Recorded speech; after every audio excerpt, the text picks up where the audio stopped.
Hello guys, NautoAce here, and it's been a long time when I've done something like this, and that is giving my thoughts on the financial report from Nintendo. Yes, in the past I used to give my thoughts about it because it's sort of interesting the direction where they're going. The reason I sort of stopped because to some extent the pattern is always the same.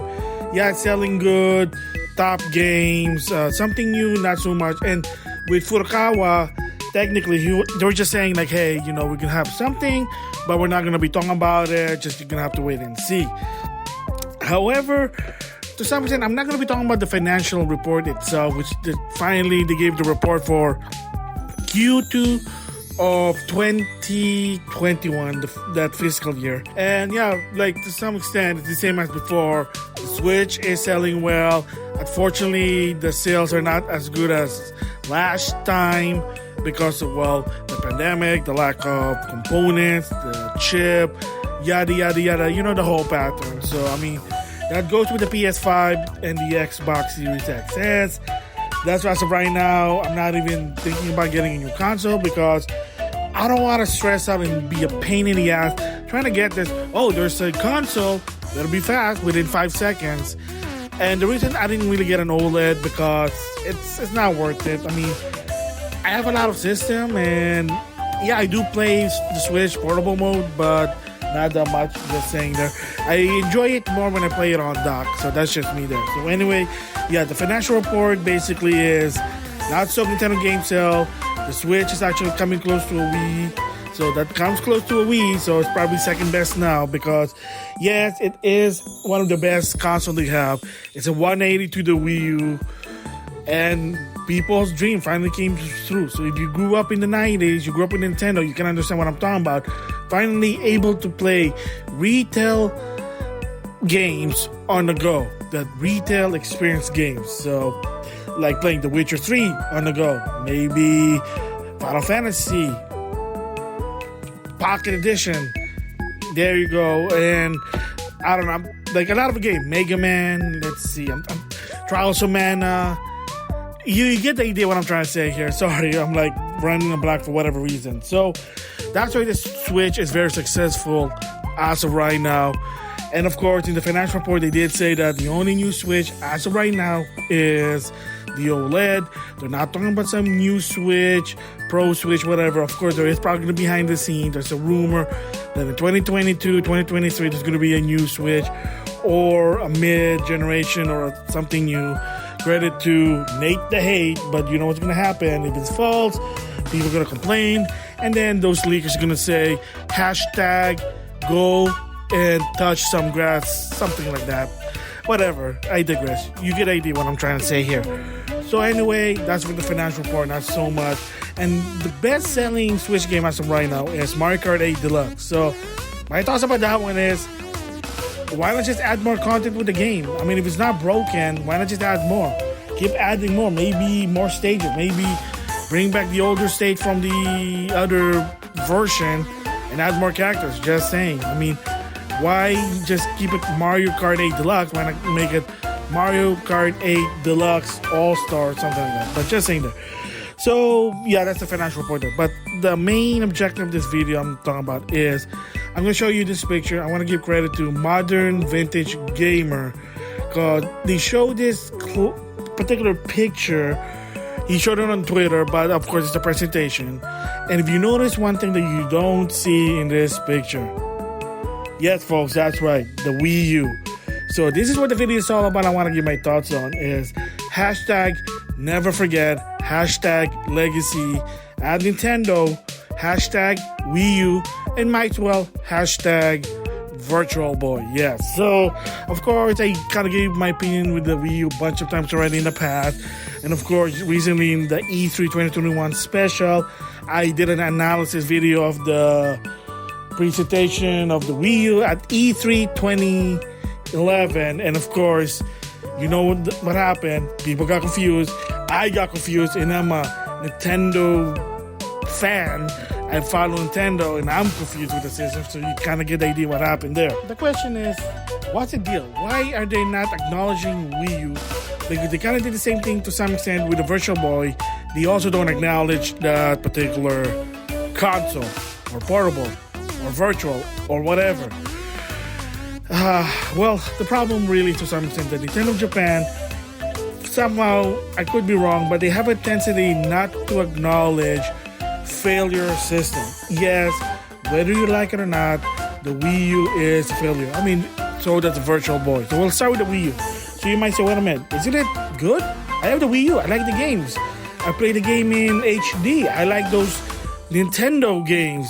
I'm enjoying them. I enjoy Miiverse, which is not really a system-based whatever.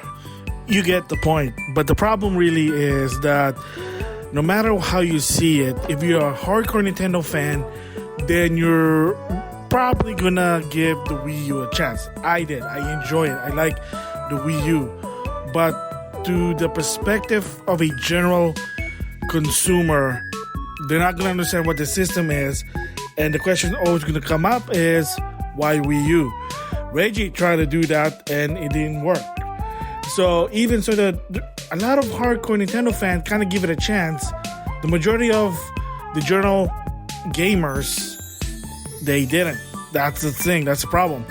And there's a show on Crackle, which is free, that I would highly recommend watching this if you have a chance. Powers to the Player, and basically produced by Sean Astin, aka Sam Weiswell. That show, there was a segment about the Wii U, and technically a lot of people ask what was wrong with the Wii U, and one of the speakers there was Tommy Tallarico, and he said everything. And then a lot of famous celebrities was there.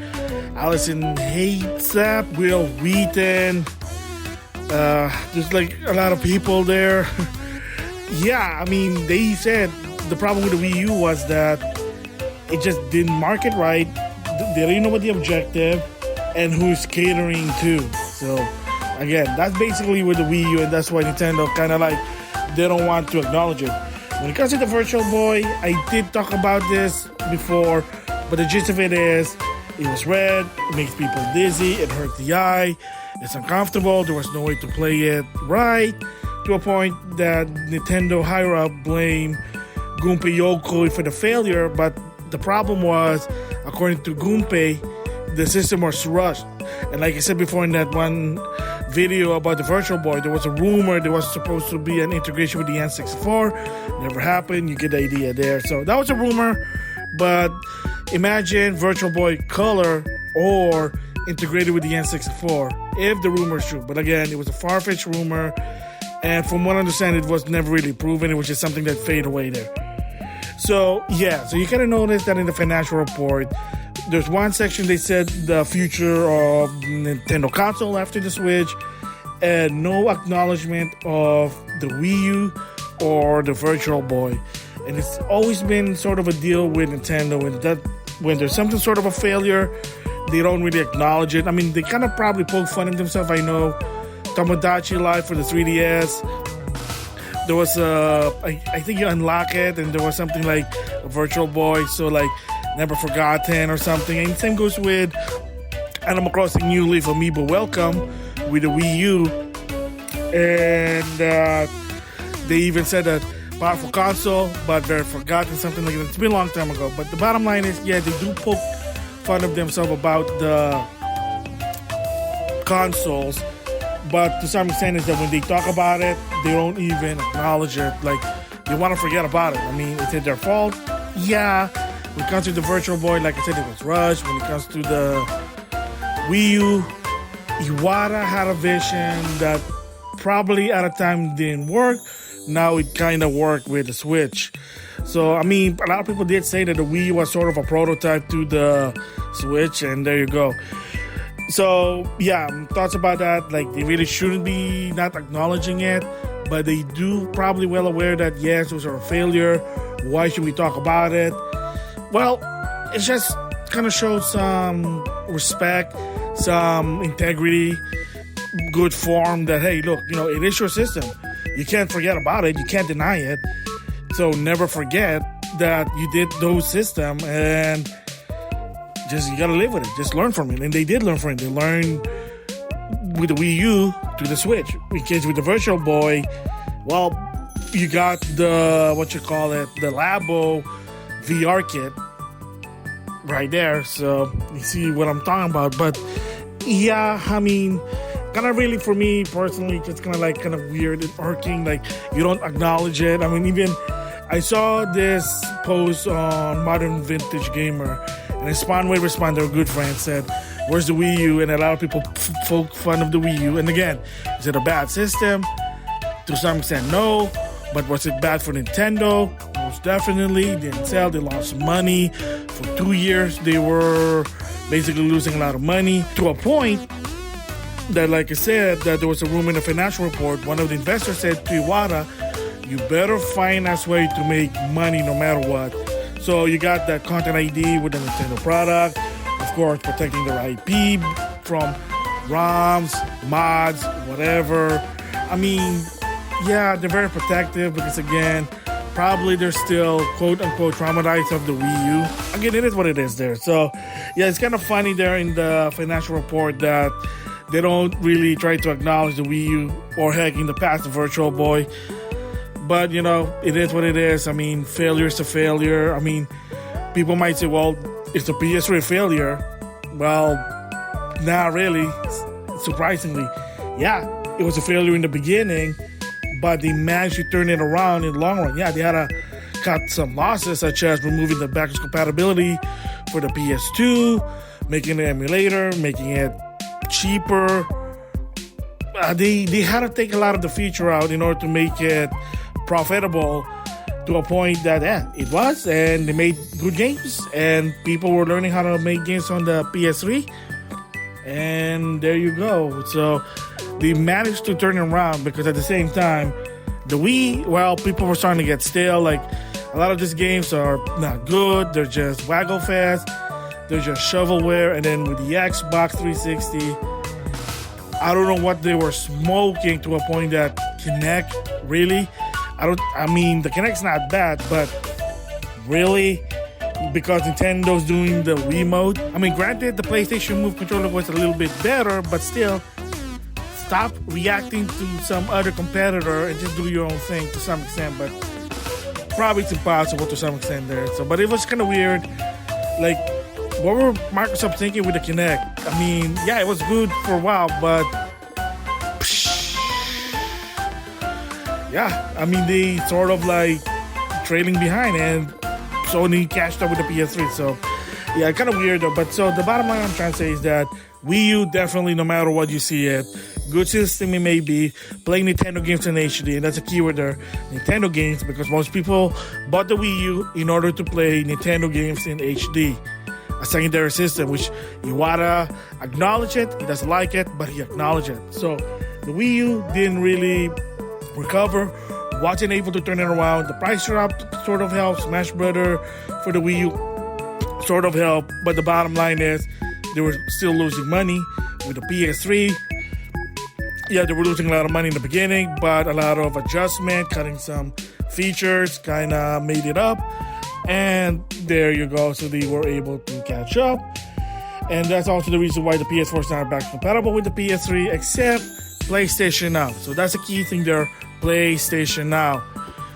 Then, yeah, there's your backwards compatibility, but then that's a different service. But the bottom line is, natively, they couldn't do it due to the fact that the PS3 and the PS4's architecture was way different.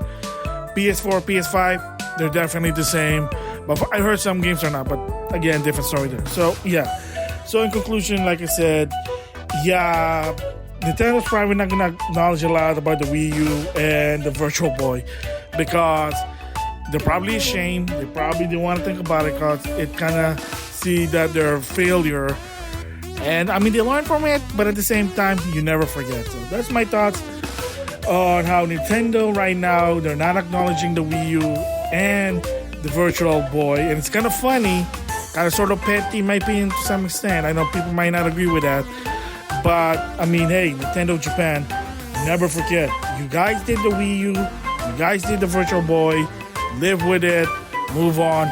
Maybe there's some sort of compilation, whatever, with this game. I mean, the case with the Wii U, they just made it to a Switch port, which is, my personal opinion, kind of BS, but kind of makes sense. I did talk about that before. And also that's why the reason why the Switch is not backwards compatible to some extent. I mean, how? It's a mobile console, but second also is that why would they do that if the Wii U doesn't sell? Just saying there. It would be nice. I mean, I did talk about it, but they said there's a rumbling rumor that they really just didn't want to acknowledge the Wii U. Bullshit. And it comes with the Virtual Boy, like, make like a compilation disc for that one. I mean, who wants to really play it on red? Maybe we could change it to white. I mean, emulator kind of did that, but just saying there. Anyway, those are my thoughts. With that, I'll see you guys later.